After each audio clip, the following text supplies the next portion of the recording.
Hello साथियों, स्वागत है आप सभी का हमारे इस यूट्यूब चैनल पर।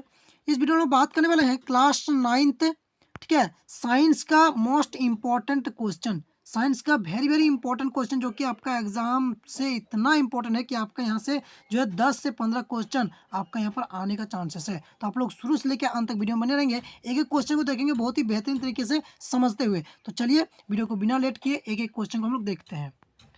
देखिए, सबसे पहला प्रश्न यहाँ पर दे रखा है आपका कि गति का सबसे साधारण प्रकार कौन सा होता है। गति का जो सबसे साधारण प्रकार होता है वो कौन सा होता है, तो आपका सरल रेखीय गति। सबको पता है कि सरल रेखीय गति जो है गति का सबसे साधारण प्रकार होता है। चलिए अगला दूसरा प्रश्न देख लेते हैं। अगला दूसरा प्रश्न यहाँ पर आपका है, कहता है कि एक वस्तु 16 मीटर की दूरी 4 सेकंड में तय करती है। ठीक है, तो वस्तु की चाल क्या होगी। तो चाल पूछा है, तो चाल का जो आपका सूत्र होता है, चाल बराबर क्या होता है, चाल बराबर होता है आपका दूरी बटा समय। ठीक है, तो दूरी दिया हुआ है आपका कितना, 16 मीटर। ठीक है, तो 16 और आपका यहाँ पर 4, तो 4 हो जाएगा। तो जब हम लोग इसको डिवाइड करेंगे तो कितना हो जाएगा, ये 4 मीटर पर सेकंड हो जाएगा। क्या हो जाएगा, 4 मीटर पर सेकंड। तो ये आपका राइट हो जाएगा। 4 मीटर पर सेकंड किस में है आपका, ऑप्शन बी में। आप देख पा रहे हैं कि 4 मीटर पर सेकंड है, तो ऑप्शन बी आपका जो है बिल्कुल राइट हो जाएगा। ठीक है, चलिए अगला प्रश्न देखते हैं। अगला दूसरा प्रश्न आपका तीसरा तीसरा प्रश्न जो है उसको देख लेते हैं। तीसरा प्रश्न क्या आता है कि यदि सी तरंग का वेग है, भी तरंग की आवृत्ति और लैम्डा तरंग धैर्य हो तो क्या होती है, इसका संबंध जो होती है वो सी बराबर भी लैम्डा होता है। ऑप्शन सी आपका राइट हो जाएगा। ठीक है, ऑप्शन सी आपका बिल्कुल राइट हो जाएगा। अगला आपका चौथा प्रश्न देख लेते हैं। यहाँ पर चौथा प्रश्न बहुत ही शानदार है। कहता है कि ध्वनि किस कारण से कंपन होती है। ठीक है, बहुत सिंपल क्वेश्चन है कि ध्वनि जो है उत्पन्न होती है तो किस कारण से उत्पन्न होती है, तो वो आपका कंपन से उत्पन्न होती है। सभी को पता है कि कंपन होगा तब ना ध्वनि उत्पन्न होगा, तो कंपन से उत्पन्न होती है। अगला हम लोग प्रश्न देख लेंगे। अगला आपका प्रश्न है, यदि किसी वस्तु का भार 49 है, ठीक है, तो उसका द्रव्यमान होगा, तो उसका द्रव्यमान क्या हो जाएगा, उसका द्रव्यमान आपका हो जाएगा 5 kg हो जाएगा। कैसे 5 kg हो जाएगा, तो आपका भार बराबर क्या होता है, तो भार बराबर होता है, यहाँ पर हम भार ये आपका दिया हुआ है इतना। ठीक है, तो भार बराबर होता है आपका, इसको हम लोग भार लिख देते हैं। ठीक है, भार इतना है, भार बराबर होता है mg होता है। ठीक है, mg। तो आपका यहाँ पर भार दिया है इतना, और m यहाँ पर g आपका दिया, g कितना होता है, तो 9.8 होता है। कितना होता है, 9.8 होता है, तो 9.8। ठीक है, अब देखिए, अब m इधर आएगा तो जो है ये आपका 49/9.8। ठीक है, अब इसको जब हम लोग डिवाइड करेंगे तो ये आपका 5 kg आ जाएगा। ठीक है, आई होप कि आप लोगों को समझ में आ गया होगा।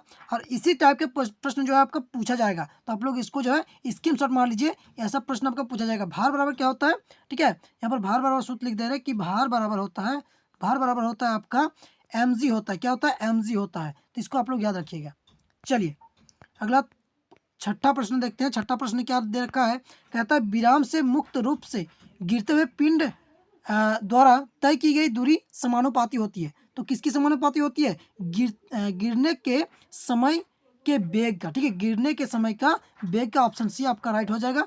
बहुत ही इंपॉर्टेंट प्रश्न है, आप लोग इसको भी याद कर लीजिएगा। चलिए अगला आपका प्रश्न है यहाँ पर 7वां नंबर का। कहता है कि पौधा द्वारा किए गए प्रकाश संश्लेषण में परिवर्तित ऊर्जा होती है। तो परिवर्तित ऊर्जा क्या होती है, प्रकाश की ऊर्जा को रासायनिक ऊर्जा में चेंज करता है। ठीक है, जो है परिवर्तित करती है। तो ये आपका ऑप्शन जो है सी, ऑप्शन ए आपका राइट हो जाएगा, बिल्कुल राइट हो जाएगा। तो इस टाइप के प्रश्न आपका पूछा जा सकता है, तो आप लोग इन सभी को याद कर लीजिएगा। ठीक है, चलिए अगला आपका प्रश्न है 8वां नंबर का। कहता है हॉर्स पावर, जिसको हम लोग शॉर्ट में बोलते हैं एचपी। क्या बोलते हैं, एचपी। तो एचपी क्या बोल रहे हैं यहाँ पर कि इकाई है, इस किसका इकाई है एचपी, यानी कि हॉर्स पावर किसका इकाई है, तो शक्ति की। ठीक है ना, शक्ति की इकाई है। इसको याद कर लीजिए, वेरी वेरी इंपॉर्टेंट है। ठीक है, आपका 2025 में आने का चांसेस है, यानी कि आपका कब, 12 तारीख को। चलिए अगला आपका प्रश्न है, अगला आपका प्रश्न है किसी माध्यम में कणों का अधिक घनत्व दाब को दर्शाता है। तो कब दर्शाता है, दाब क्या दर्शाता है, दाब अधिक दाब को दर्शाता है। ठीक है ना, तो ऑप्शन आपका बी आपका बिल्कुल राइट हो जाएगा। चलिए अगला प्रश्न देख लेते हैं। अगला आपका जो है 10वां नंबर का प्रश्न है। कहता है तरंग दैर्घ्य का मात्रक क्या है। तो तरंग दैर्घ्य का मात्रक होता है मीटर। ठीक है, क्या होता है, मीटर होता है, आप लोग याद रखिएगा। चलिए अगला आपका 11वां नंबर का प्रश्न देख लेते हैं। ठीक है, 11वां नंबर का प्रश्न कहता है कि सभी जैव प्रक्रमों के लिए सजीव ऊर्जा कहाँ से प्राप्त करते हैं? तो सभी जीव कहाँ से ऊर्जा प्राप्त करते हैं? भोजन से। कहाँ से करते हैं जी? भोजन से करते हैं। तो आपका ऑप्शन बी आपका बिल्कुल राइट हो जाएगा। चलिए अगला प्रश्न देख लेते हैं। अगला आपका 12 नंबर का प्रश्न है, कहता है कौन सा सम्मिलित नहीं है? कौन जो है मेल नहीं खा रहा है? तो कौन? पहला हम लोग ऑप्शन देख रहे हैं कि सेल्सियस। जी हाँ, सेल्सियस तो ताप को मापता है, ये तो सही है। ठीक है, यहाँ पर है आपका RH फैक्टर, ये भी जो है रक्त को मापता है, यानी कि ये भी आपका सही है। ठीक है, लेकिन रिक्टर पैमाना क्या मापता है? आपका भूकंप को मापता है। यहाँ पर दे दिया है आर्द्रता, तो आर्द्रता तो होगा नहीं, यानी कि ये आपका गलत है। और गलत ही हम लोगों को पूछा है, तो हम लोगों का सही हो जाएगा ये वाला ऑप्शन सी। ठीक है, तो ऑप्शन सी आपका राइट हो जाएगा। इस प्रकार के प्रश्न पूछा जा सकता है, तो आप लोग याद कर लीजिएगा। ठीक है ना, और भी वीडियो अपलोड होगा, उनको भी देख लीजिएगा, तो आपका बहुत अच्छा एग्जाम जाएगा। ठीक है ना, मेगावाट बिजली के मापने की इकाई है जो क्या करती है? उत्पादित ऊर्जा जो है उत्पादित की जाती है। ठीक है ना, ऑप्शन ए आपका राइट हो जाएगा। ठीक है, मेगावाट बिजली के पैमाने की इकाई है जो उत्पादित की जाती है, तो ऑप्शन ए आपका राइट हो जाएगा। अगला आपका प्रश्न है 14 नंबर का, कहता है बल के प्रयोग से वस्तु में क्या परिवर्तन आते हैं? तो क्या होता है? चाल की दिशा में परिवर्तन आएगा। ठीक है ना, हम बल लगाएंगे तो किसी कोई वस्तु यदि विराम अवस्था में है तो जो गति गति हो जाएगा। ठीक है ना, वेग में परिवर्तन होगा, वेग भी वो जो परिवर्तन होगा ना, और आकार में भी होगा। ठीक है ना, तो ये बल के प्रयोग से होता है। ठीक है, आई होप आप लोग समझ में आ गया हो। तो इसका जो ऑप्शन डी आपका राइट हो जाएगा, इनमें सभी। ठीक ना, इनमें सभी आपका राइट हो जाएगा। चलिए अगला हम लोग 15वां नंबर का प्रश्न है, कहता है वेग का मात्रक होता है। वेग का मात्रक क्या होता है? मीटर पर सेकंड होता है। क्या होता है? मीटर पर सेकंड होता है। ऑप्शन ए आपका राइट हो जाएगा। ठीक ना, चलिए अगला प्रश्न देख लेते हैं। अगला आपका 16 नंबर का प्रश्न है, कहता है 36 किलोमीटर घंटा की चाल से चल रही कार 1 सेकंड में कितनी दूरी तय करेगी? तो 10 मीटर तय करेगी। जब आप लोग इसको सॉल्व करेंगे तो इतना आएगा आपका। ठीक ना, किलोमीटर को मीटर में चेंज करना होगा।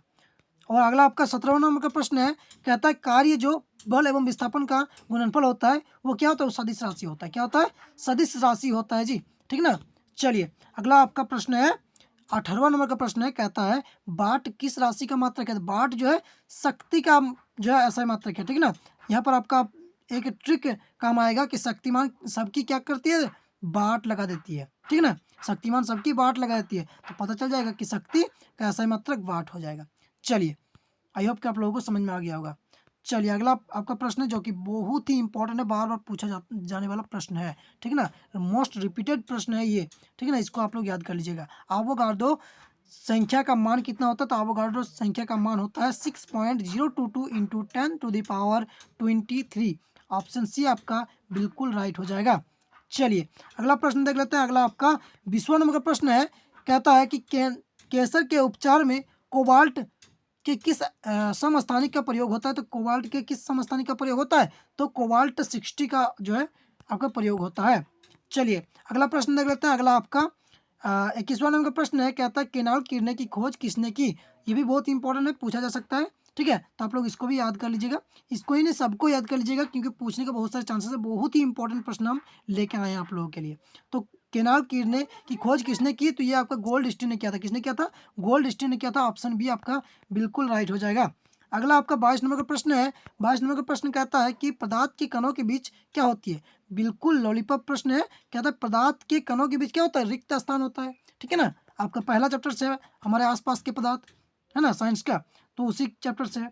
तो क्या कह रहा है कि पदार्थ के कणों के बीच क्या होती है? खाली स्थान होती है, रिक्त स्थान होती है। ठीक है ना, चलिए अगला प्रश्न देख लेते हैं। अगला प्रश्न आपका है एलपीजी का पूरा नाम क्या होता है? एलपीजी का फुल फॉर्म पूछ रहा है। तो एलपीजी का फुल फॉर्म जो होता है वो होता है द्रवित पेट्रोलियम गैस, जिसको हम लोग इंग्लिश में बोलते हैं लिक्विड पेट्रोलियम गैस। ठीक है ना, ऑप्शन ए आपका राइट हो जाएगा। ठीक है ना, आई होप आप लोग लगता है कि जो इसमें दिखने में दिक्कत हो रहा होगा, लेकिन कोई दिक्कत नहीं। ठीक है ना, थोड़ा सा क्वालिटी बढ़ा के देखिएगा और अच्छा दिखेगा। चलिए अगला आपका प्रश्न है। अगला आपका 24वां नंबर का प्रश्न है, कहता है निम्न में से किसमें अंतराण्विक स्थान सबसे अधिक होता है? अंतराण्विक स्थान जो होती है सबसे अधिक आपका किसमें होता है? गैस में होता है। कहाँ पर होता है? गैस में होता है। तो गैस यहाँ पर आपका ऑप्शन में नहीं दिया हुआ है। क्या दिया हुआ है? हवा दिया हुआ, तो हवा आपका राइट हो जाएगा। ठीक है ना, तो हवा आपका राइट हो जाएगा। चलिए अगला आपका 25 नंबर का प्रश्न है, कहता है कि अमोनियम क्लोराइड को गर्म करने पर क्या होता है, तो अमोनियम क्लोराइड को गर्म करने पर जो है अमोनियम क्लोराइड ठोस में है, ये सीधा ऊर्ध्वपातित हो जाती है, ठीक है ना। जब ठोस में होती है उसको गर्म करते हैं तो वो ऊर्ध्वपातित सीधा हो जाती है। तो यही आपका ऑप्शन सी आपका राइट हो जाएगा। चलिए अगला प्रश्न है आपका, अगला प्रश्न है कि सिलेंडर में भरा हुआ द्रवित पेट्रोलियम गैस, ठीक है, होता है, क्या होता है, द्रव होता है, गैस होता है, ठोस होता है, क्या होता है, तो ये आपका होता है द्रव होता है। आपका क्वेश्चन में ये आंसर है, क्या पूछ रहा है, द्रवित पेट्रोलियम गैस, द्रवित पेट्रोलियम गैस, ये पेट्रोलियम गैस क्या है, द्रवित है, तो द्रवित आपका आंसर हो जाएगा। चलिए अगला प्रश्न हम लोग देख लेते हैं। अगला आपका 27वां नंबर का प्रश्न है, जो कि बहुत ही इंपॉर्टेंट मोस्ट रिपीटेड प्रश्न है। कहता है परमाणु द्रव्यमान की इकाई क्या है, तो परमाणु द्रव्यमान की इकाई जो होती है वो आपका यू से हम लोग दर्शाते हैं, ठीक है। ऑप्शन डी आपका राइट हो जाएगा। चलिए अगला प्रश्न देख लेते हैं। अगला आपका जो है 28वां नंबर का प्रश्न है, कहता है 18 ग्राम जल में ऑक्सीजन की कितनी मात्रा है, तो 18 ग्राम जल में ऑक्सीजन की मात्रा 16 ग्राम होगी, ठीक है ना। 2 ग्राम जो का आपका हाइड्रोजन होगा, H2O होता है ना, जल का सूत्र H2O होता है, तो 2 ग्राम हाइड्रोजन और 16 जो होता है आपका क्या हो जाएगा, जल हो जाए, ऑक्सीजन हो जाएगा। 16 आपका ऑप्शन डी आपका राइट हो जाएगा, ठीक है ना। चलिए अगला प्रश्न देख लेते हैं। अगला आपका 29वां नंबर का प्रश्न है, कहता है 1 मोल क्लोरीन गैस का द्रव्यमान है, 1 मोल क्लोरीन गैस का द्रव्यमान हो जाएगा। क्लोरीन का द्रव्यमान जो द्रव्यमान होता है वो आपका होता है 17, 17 दूना 34, 35 के आसपास आपका, ठीक ना। ऑप्शन बी आपका राइट हो जाएगा। चलिए अगला आपका प्रश्न देखते हैं। अगला आपका प्रश्न है 30वां नंबर का प्रश्न है, कहता है निम्न तत्वों में कौन द्विपरमाणुक नहीं है, द्विपरमाणु कौन नहीं है, फास्फोरस नहीं है, बाकी ये नाइट्रोजन हो गया, क्लोरीन हो गया, हाइड्रोजन हो गया, सभी द्विपरमाणुक है, ठीक है ना, फास्फोरस को छोड़कर इस ऑप्शन के अनुसार। चलिए अगला आपका 31वां नंबर का प्रश्न है, कहता है प्रोकैरियोटिक में नहीं होता है, प्रोकैरियोटिक में क्या नहीं होती है, तो प्रोकैरियोटिक में आपका होता है राइबोसोम नहीं होता है, क्या नहीं होता है जी, राइबोसोम नहीं होता। ऑप्शन ए आपका राइट हो जाएगा, ठीक ना। चलिए अगला आपका 32वां नंबर का प्रश्न देख लेते हैं। 32वां नंबर का प्रश्न कहता है कि कोशिकाओं के आधार पर जीव कितने प्रकार के होते हैं, कोशिकाओं के आधार पर जीव जो होता है 2 प्रकार के होते हैं, एक होता है एक कोशिकीय और एक होता है बहुकोशिकीय। हम सभी क्या है, बहुकोशिकीय हैं, ठीक है। चलिए अगला आपका प्रश्न है, यहाँ पर कितना का है, 33 का है, अच्छा 33 का है। क्या कहता है कि पौधे की जिन क्षेत्रों में वृद्धि होती है उसे हम लोग क्या कहते हैं, विभोजक बोलते हैं, ठीक ना जी। पौधे की जिन क्षेत्रों में वृद्धि होती है, जहाँ वो वृद्धि होता है, बढ़ता है, तो उसको हम लोग विभोजक बोलते हैं। ऑप्शन सी आपका बिल्कुल राइट हो जाएगा। चलिए अगला प्रश्न देख लेते हैं। अगला आपका 34 नंबर का प्रश्न है, कहता है सरल अस्थायी उत्तक कौन से हैं, तो सरल अस्थायी उत्तक आपका हो जाएगा, सरल अस्थायी उत्तक क्या हो जाएगा, क्लोरीन कायमा हो जाएगा, पेरिलिन कायमा हो जाएगा, एस्क्लोरीन कायमा, यानी कि ऑप्शन डी आपका बिल्कुल राइट हो जाएगा, ऑप्शन डी। चलिए ये सभी जो होता है क्या होता है, आपका सरल अस्थायी उत्तक होता है। चलिए वर्गीकरण की आधारभूत इकाई कौन सी है, वर्गीकरण की आधारभूत इकाई जो होती है वो आपका होता है वंश, क्या होता है वंश। ऑप्शन डी आपका राइट हो जाएगा। चलिए अगला प्रश्न देख लेते हैं। अगला आपका प्रश्न है, कहता है फंजाई कैसा जीव है, फंजाई जो है ये कैसा जीव है, तो फंजाई आपका विषमपोषी है, मृतजीवी है, ठीक है, मृतजीवी है और यूकैरियोटिक है, यानी कि ऑप्शन डी आपका राइट हो जाएगा, बिल्कुल आपका ऑप्शन डी राइट हो जाएगा, ठीक है ना। ऑप्शन डी आपका बिल्कुल राइट हो जाएगा। चलिए अगला प्रश्न देख लेते हैं। अगला आपका प्रश्न है, कहता है एड्स का संक्रमण नहीं होता है, एड्स का संक्रमण किसमें नहीं होता है, यौन संपर्क से भी होता है, ठीक है, स्तनपान से भी होता है, यौन संबंध से भी होता है, स्तनपान से भी होता है, गले लगने से नहीं होता है, ठीक है ना। एड्स जो है गले लगने से नहीं फैलता है, तो ऑप्शन बी आपका बिल्कुल राइट हो जाएगा।